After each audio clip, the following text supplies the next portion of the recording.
नमस्कार मित्रों, मैं Mrigendra Kumar, assistant professor of mathematics pedagogy, department of education, Ramesh Jha महिला कॉलेज, सहरसा, आप लोगों के बीच इंडियन एजुकेशन फाउंडेशन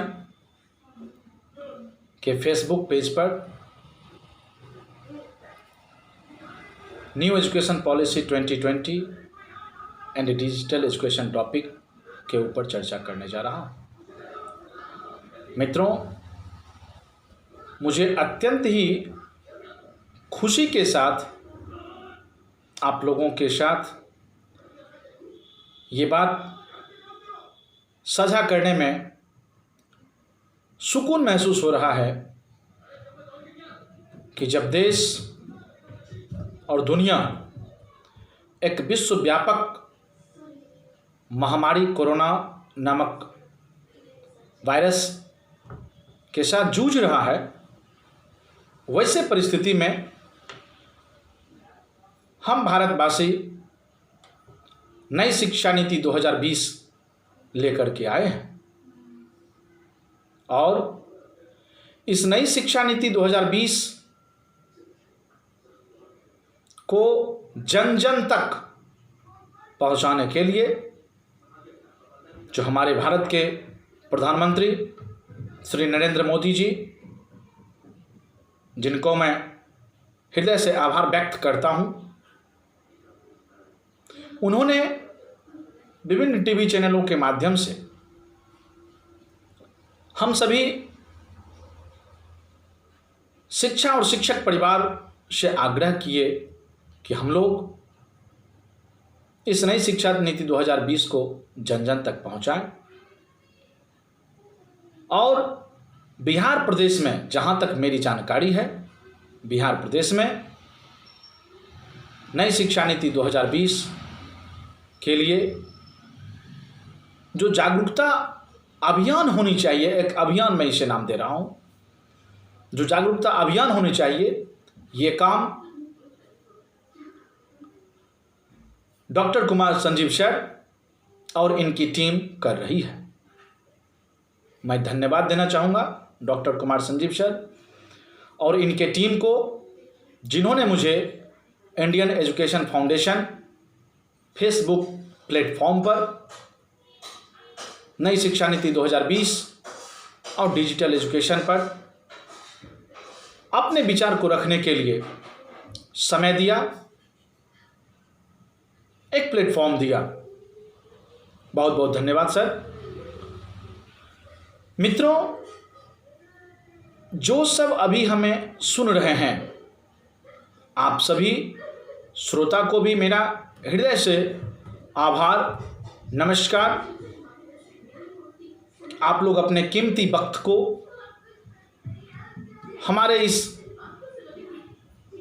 स्पीच को सुनने में दे रहे हैं।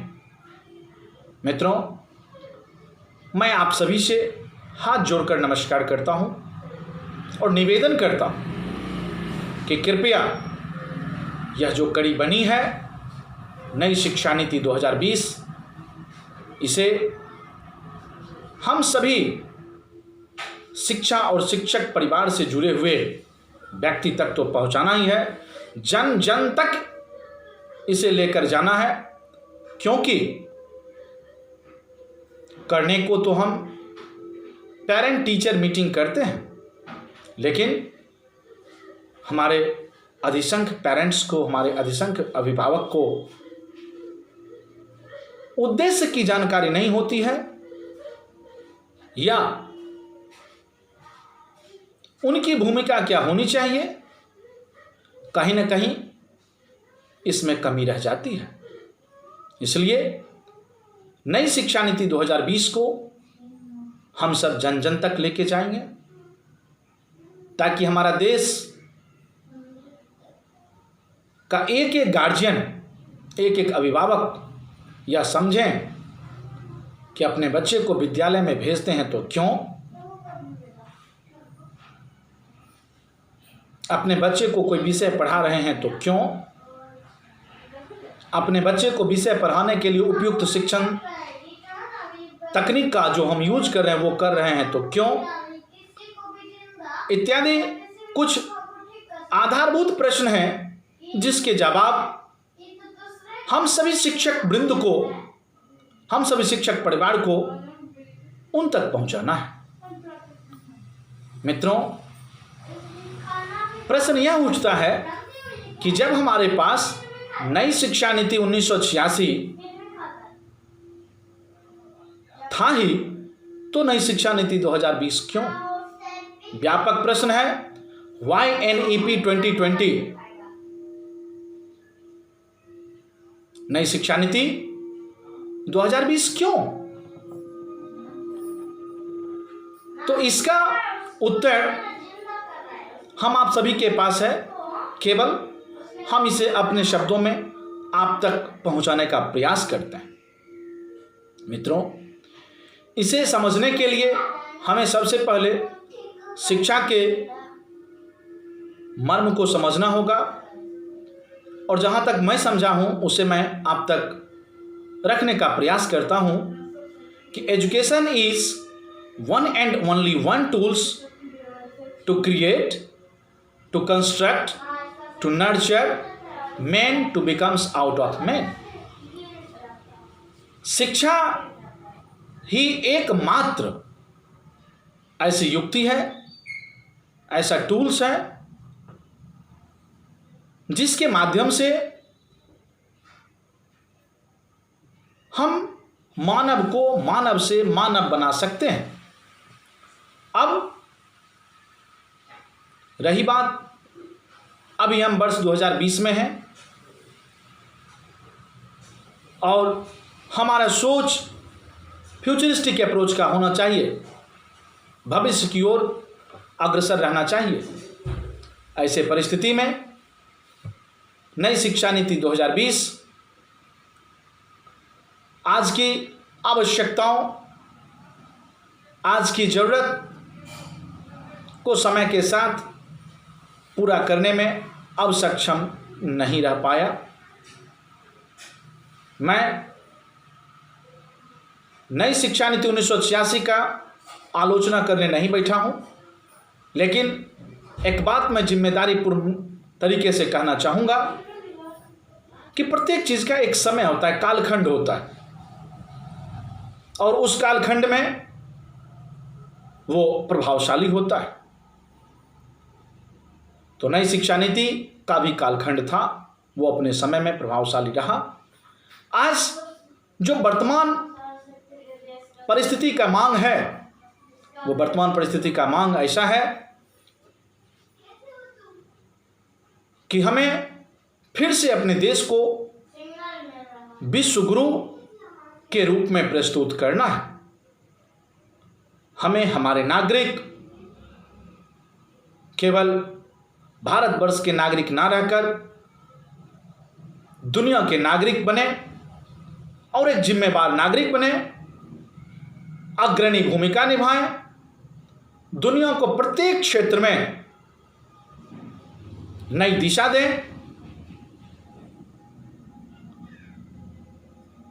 मैं यह नहीं कह रहा हूं कि हमारा देश विश्वगुरु नहीं था, हमारा देश विश्वगुरु था और विश्वास के साथ कहता हूं कि आगे भी रहेगा।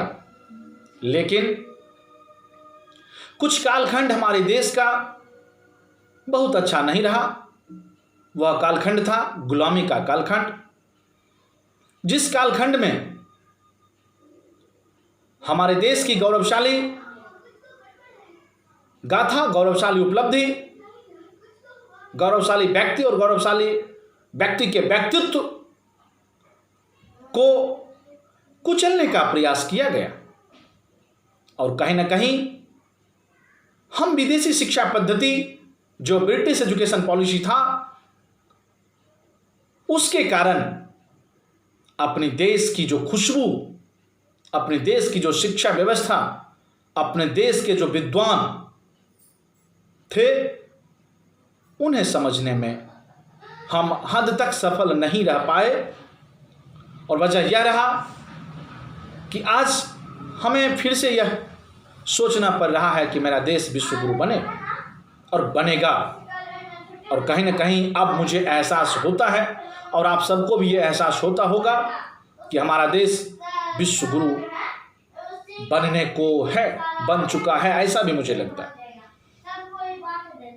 लेकिन इसमें और 4 चांद लाना है, क्योंकि हम भारतवर्ष के एक जिम्मेदार नागरिक हैं और इस जिम्मेदार नागरिक का ये कर्तव्य होता है वसुधैव कुटुंबकम की जो सूत्र है, इस सूत्र को पालन करना। और ऐसे परिस्थिति में हमें उस प्रकार के चुनौतीपूर्ण व्यक्ति और व्यक्तित्व को खड़ा करना है जो हमारे समाज, हमारे देश, हमारे दुनिया में जो कुछ कुरीतियां हैं उस कुरीतियों को समाप्त करते हुए और जो फ्यूचरिस्टिक अप्रोच है उस फ्यूचरिस्टिक अप्रोच में नई दिशा और दशा दे। और इस नई दिशा और दशा को देने के लिए ही नई शिक्षा नीति 2020 आया है। मित्रों, मैं आप सबके साथ अपनी एक और विचार को रखने का प्रयास कर रहा हूं, तब हम आगे बढ़ेंगे। जब नई शिक्षा नीति 2020 के ऊपर मंथन चल रहा था देश भर में, तो एनसीईआरटी भुवनेश्वर में भी इस पर मंथन हो रहा था। वर्ष था 2016। हमारे बिहार से भी बहुत सारे शिक्षाविद वहाँ मौजूद थे। और चूंकि मैं एनसीईआरटी का छात्र हूँ, इस नाते मैं वहाँ अपने रिसर्च काम से था। तो उस एक दिन का जो पावन दिवस था नई शिक्षा नीति के गहन मंथन पर जो एनसीईआरटी भुवनेश्वर में हो रहा था, उस पावन दिवस में मुझे भी अपने आप को लाभान्वित होने का गौरव प्राप्त हुआ था। और उस दिन हमने नई शिक्षा नीति के मर्म को समझा था। मित्रों, अभी से पहले जो हमारी शिक्षा नीति थी वो व्यवहारवाद के ऊपर था। अब जो हमारी शिक्षा नीति है 2020, इस नीति में संरचनावाद, मानववाद पर बल दिया गया है। यहां पर एक शिक्षक की भूमिका में मेरी जो जिम्मेदारी है वो यह है to create environment in such a manner that learner can construct knowledge by their own.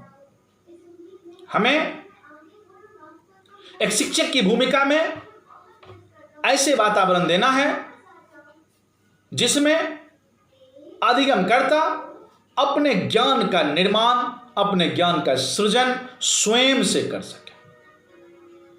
और इसलिए नई शिक्षा नीति में बल दिया गया है हायर ऑर्डर कॉग्निटिव कैपेसिटी पर, क्रिटिकल थिंकिंग पर, प्रॉब्लम सॉल्विंग पर। मित्रों, इसके पहले जो शिक्षा नीति थी उसमें ज़्यादा से ज़्यादा अंडरस्टैंडिंग लेवल ऑफ टीचिंग पर बल दिया गया था। शिक्षण के समझबोध पर आधारित शिक्षण व्यवस्था था। लेकिन नई शिक्षा नीति 2020 रिफ्लेक्टिव लेवल ऑफ टीचिंग पर बल देता है। इसलिए हम ये कह सकते हैं कि नई शिक्षा नीति समय के साथ हमारे मांगों की पूर्ति के लिए आवश्यक है।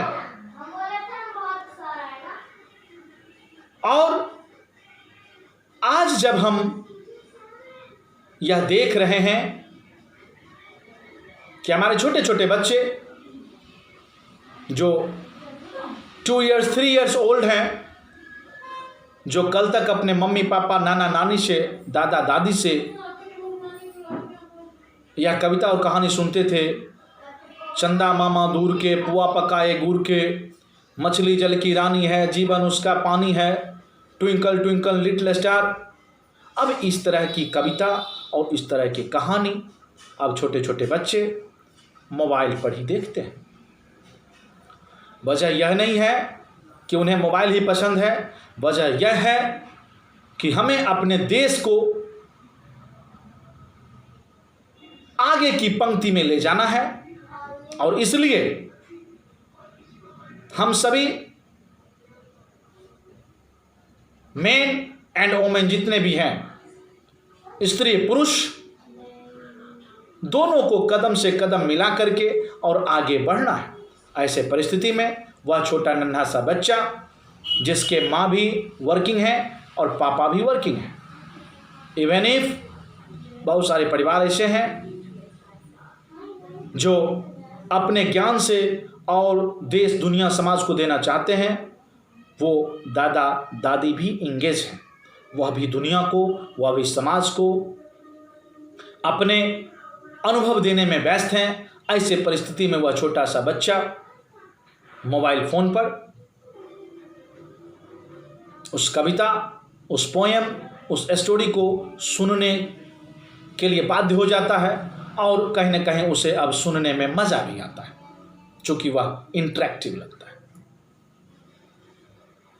और जब 2 से 3 साल के बच्चे की ये हालत है, तो 10 साल 12 साल और बड़े बच्चों का हम आप आसानी से अनुमान लगा सकते हैं कि वो लोग क्या चाहते हैं। और ऐसे परिस्थिति में हमें डिजिटल एजुकेशन की आवश्यकता होती है, और इसलिए नई शिक्षा नीति 2020 में डिजिटल एजुकेशन पर बल दिया गया है। इन सारी आवश्यकताओं की पूर्ति के लिए डिजिटल एजुकेशन आवश्यक है। मित्रों, आज के समय में हमें प्रतिक्षण प्रतिपल बदलते मौसम का अनुमान चाहिए। हम ऑफिस में हैं, हम घर में हैं, आज का मौसम कैसा रहेगा? हम अगर किसान समुदाय से हैं तो हमारे लोकल क्षेत्र में आज बारिश होगी, नहीं होगी, क्या होगी, इस बात की जानकारी चाहिए। तो वेदर फॉरकास्टिंग के लिए हमें तुरंत चाहिए डाटा, तुरंत चाहिए इंफॉर्मेशन, तो इसलिए डिजिटल एजुकेशन आवश्यक है। यदि हम रिसर्च के क्षेत्र में हैं तो हमारा डाटा एनालिसिस मोर देन मोर वैलिड हो, उसका डाटा एनालिसिस हमें कंप्यूटर की आवश्यकता होती है, हमें डिजिटल प्लेटफॉर्म की आवश्यकता होती है। रक्षा सुरक्षा की बात करें, आज आर्टिफिशियल इंटेलिजेंस मिलिट्री में एंट्री कर चुका है। हमें अपने देश की सेना, अपने देश की सुरक्षा पर अपने से ज्यादा गर्व है और मैं सलाम करता हूं, लेकिन उन्हें और आधुनिक तकनीक से लैस करने के लिए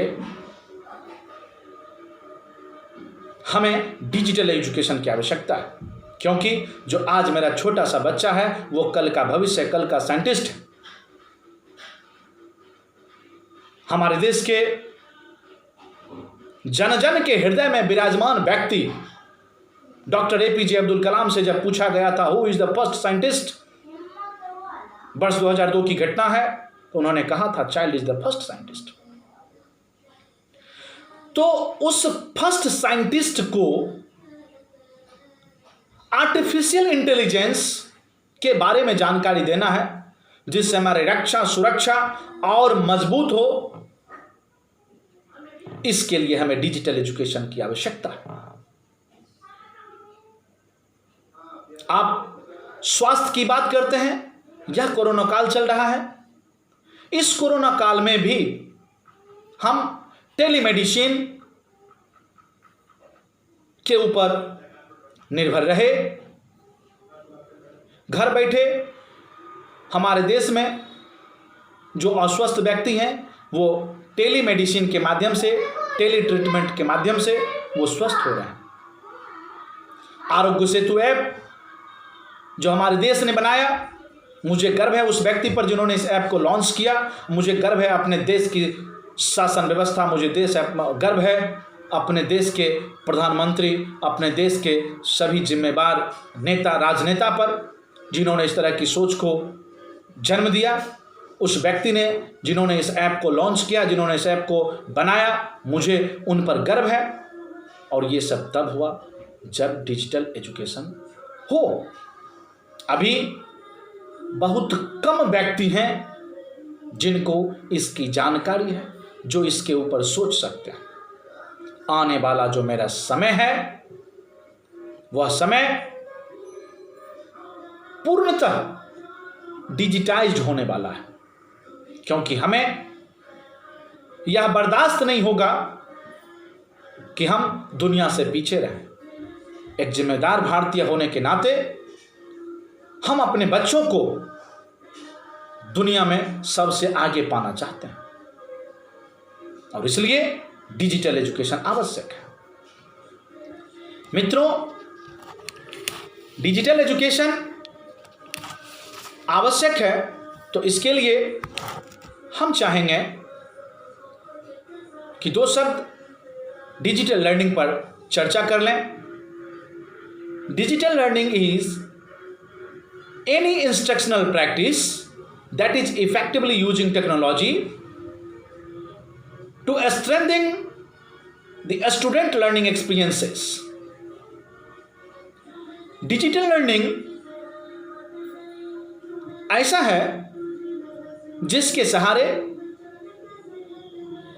डिफरेंट टेक्नोलॉजीज जैसे YouTube channel, Facebook, WhatsApp, Telegram etcetera, इनका हम इफेक्टिवली मैनेज करते हुए इफेक्टिव यूज करें, ये हमारा डिजिटल लर्निंग है। मित्रों, इससे जुड़ी हुई कुछ मैंने अपने शब्दकोश को बढ़ाया है, वह यह है कि इस नई शिक्षा नीति 2020 और इसके अंतर्गत जो डिजिटल एजुकेशन लॉन्च किया गया है पॉलिसी में, तो अब हमें डीजी टीचर बनना होगा,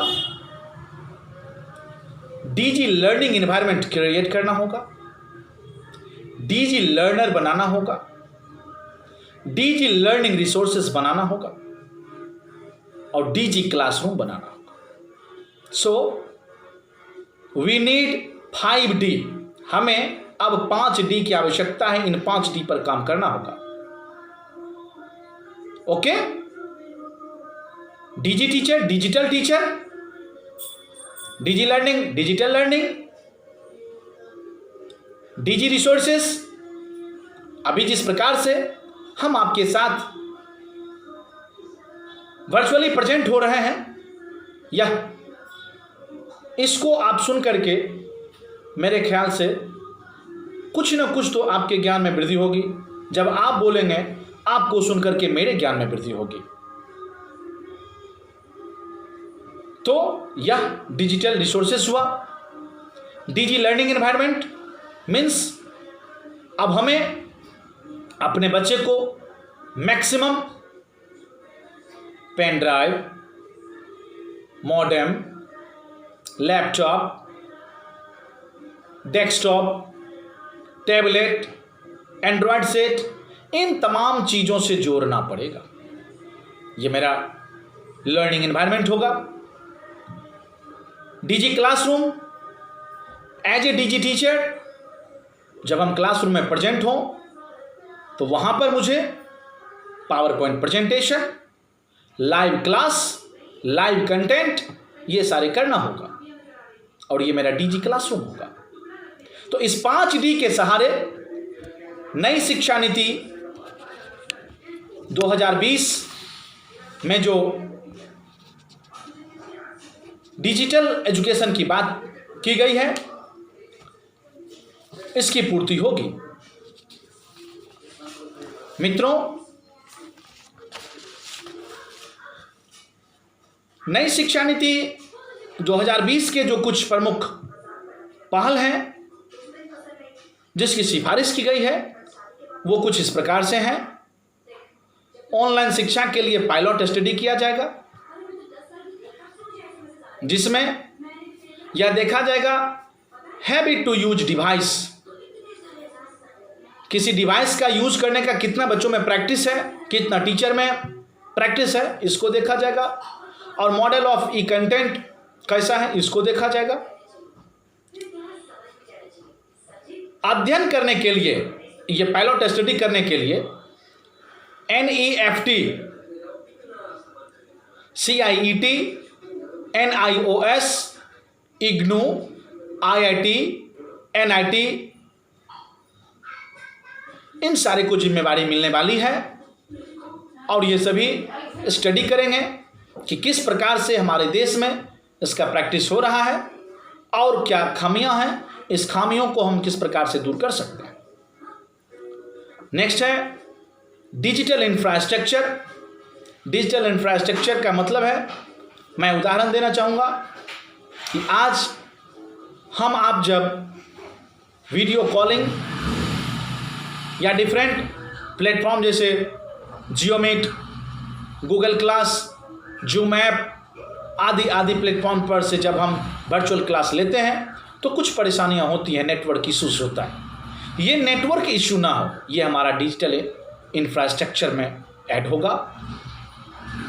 हमारे स्कूल कॉलेजेस जो हैं वहाँ कंप्यूटर सेट का होना आवश्यक होगा, इलेक्ट्रिसिटी सप्लाई होना आवश्यक होगा, एक्सपर्ट ह्यूमन रिसोर्सेज का होना आवश्यक होगा। ये सारे हमारे डिजिटल इंफ्रास्ट्रक्चर में हैं। नेक्स्ट है ऑनलाइन शिक्षण मंच और डिवाइस। ये ऑनलाइन शिक्षण मंच और डिवाइस जो है, ये दीक्षा प्लेटफॉर्म जो है हमारा, इसको ये जिम्मेदारी मिली है और मिलेगी।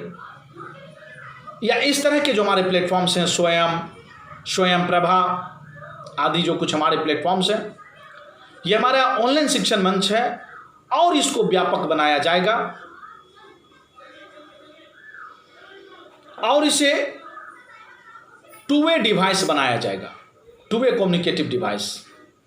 अभी स्वयं चैनल पर जो टीवी पर हम लोग जो देखते हैं प्रसारण, तो उस पर हम अपनी अभिव्यक्ति उस तरीके से नहीं रख पाते जिस तरीके से हम क्लासरूम में रख पाते हैं या वर्चुअल क्लासरूम में रख पाते हैं। तो उसे और स्ट्रेंथन किया जाएगा, सामग्री का निर्माण किया जाएगा, डिजिटल कंटेंट का निर्माण होगा,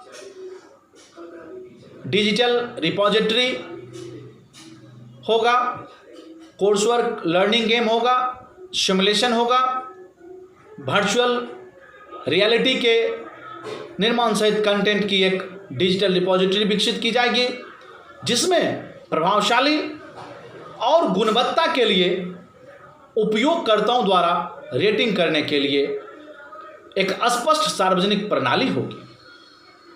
नेक्स्ट है आपका मिनिमाइज डिजिटल गैप। यह डिजिटल गैप जो होने वाला है, इसको कम करना भी उद्देश्य है। डिजिटल गैपिंग, यद्यपि हम लोग अधिसंख्य के पास एंड्रॉयड सेट है, लेकिन बहुत सारे बच्चे हमारे ऐसे हैं जिनके पास अभी एंड्रॉयड सेट नहीं है, जहां नेटवर्क इशूज है। हमें उन तक ये इसको एक्सेस करना है। वो कैसे इसको एक्सेस करेंगे? इस गैप को मिनिमाइज करना है। यह उद्देश्य नई शिक्षा नीति 2020 में है, जिसे इंप्लीमेंट करना होगा। और हमारे देश के प्रधानमंत्री यह आश्वासन दिए हैं कि ये माने नई शिक्षा नीति 2020 को सही तरीके से लागू किया जाएगा, क्योंकि नई शिक्षा नीति 2020 में जो सारी अच्छी बातें हैं, तो देश के कुछ एक विद्वान को आशंका है और ये होनी भी चाहिए कि लागू होगा कैसे। तो हमारे देश के जितने भी मुख्यमंत्री हैं, हमारे देश के जितने भी और पद पर पदासीन अधिकारी पदाधिकारी हैं, जब सभी एक रूप से समग्र होकर के सोचेंगे और जब यह चाहेंगे कि शिक्षा को मुझे हर हाल में हथियार बनाना पड़ेगा, वैसा जिससे प्रत्येक मानव को मानव बनाया जाए। और मित्रों, मैं इस मंच से आज ये कहना चाहूँगा कि यदि किसी भी राष्ट्र को आगे बढ़ना है तो शिक्षा और शिक्षक को सम्मान करना होगा और उन्हें उचित तरीके से उसका प्रयोग करने के लायक बनाना होगा। इसलिए शिक्षकों के लिए प्रशिक्षण और प्रोत्साहन की भी व्यवस्था है। Online evaluation system and examination, इसका भी जिक्र किया गया है। मुझे खुशी है कि देश दुनिया में बहुत सारे पॉलिसीज़ बनते हैं, वो इम्प्लीमेंटेशन 100% नहीं हो पाता, लेकिन यह शिक्षा नीति 2020 इसके कुछ एक अंश आपको 2018-19 में ही देखने लगा, जैसे NTA नेशनल टेस्टिंग एजेंसी, परख, ये सब जो एजेंसियां हैं, इन्हें मूल्यांकन की रूपरेखा को निर्धारण करने और कार्यान्वित करने के लिए चिन्हित किया गया है, जिसमें दक्षताओं, portfolio, rubric, standard devices of evaluation etc का यूज और एक्सटेंशन के बारे में चर्चा किया गया है। ये किस तरीके से करेंगे, इस पर उनको और गहन मंथन करना है, प्लानिंग करनी है और इसको बेहतर तरीके से मॉडिफिकेशन करना है। नेक्स्ट है मिक्स मॉडल, जिसे face to face plus online से समझ सकते हैं। टीचिंग लर्निंग इन्वायरमेंट और टीचिंग लर्निंग ऐसा होगा जिसमें कुछ फेस टू फेस क्लासेस होंगे तो कुछ ऑनलाइन भी हों, दोनों को मिला करके और मिश्रित मॉडल का निर्माण किया जाएगा। मित्रों, सारांशतः हम यह कह सकते हैं कि आज नई शिक्षा नीति 2020 तभी सफलीभूत हो पाएगा जब हम ई लर्निंग के जगह डी लर्निंग, ई लर्निंग का मतलब इलेक्ट्रॉनिक लर्निंग था, जो हम टीवी पर भी देख लेते थे, वह भी मेरा इलेक्ट्रॉनिक लर्निंग होता था। जो हम मोबाइल में इंटरनेट पर सर्फिंग कर लेते थे वह भी ई लर्निंग था, लेकिन आज डी लर्निंग होना चाहिए। मैंने इसके विषय में पूर्व ही चर्चा किया है। ट्रेडिशनल टीचर के जगह पर डीजी टीचर का होना होगा, ट्रेडिशनल स्टूडेंट के जगह पर डीजी लर्नर होना होगा, ट्रेडिशनल क्लासरूम और स्कूल के जगह पर डीजी स्कूल और क्लासरूम होना होगा, ट्रेडिशनल लर्निंग एनवायरनमेंट के जगह पर डीजी एनवायरनमेंट होना होगा। इस प्रकार से जब हम 5D को इम्प्लीमेंट करेंगे तो नई शिक्षा नीति 2020 के तहत जो डिजिटल एजुकेशन है उसकी उद्देश्य की पूर्ति होगी और निश्चित रूप से हमारा देश अग्रणी भूमिका निभाएगी, दुनिया को नई दिशा देगी और एक नई दशा को प्रस्तुत करेगी। इसको करने के लिए जो मेथड ऑफ टीचिंग होगा वो EAD होगा। EAD, capital E, capital A and double capital D। E is stand for inquiry, A is stand for analysis, D is stand for discovery and second D is stand for discussion। Inquiry, analysis, discovery, discussion, इस 4 method का जब हम use करेंगे तो निश्चित रूप से हमारी नई शिक्षा नीति 2020 इसकी उद्देश्य की पूर्ति होगी।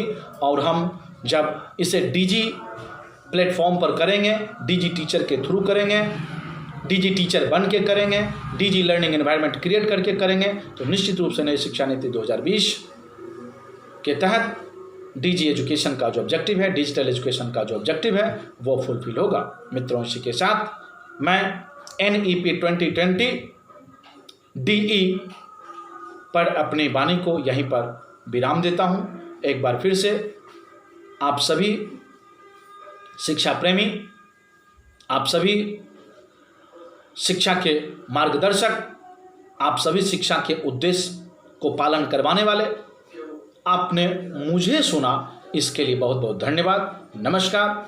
यह प्लेटफॉर्म प्रोवाइड करवाने के लिए इंडियन एजुकेशन फाउंडेशन का फेसबुक पेज और इंडियन एजुकेशन फाउंडेशन के डॉक्टर कुमार संजीव सर और उनके पूरे टीम को हृदय से बधाई। बहुत बहुत धन्यवाद। नमस्कार।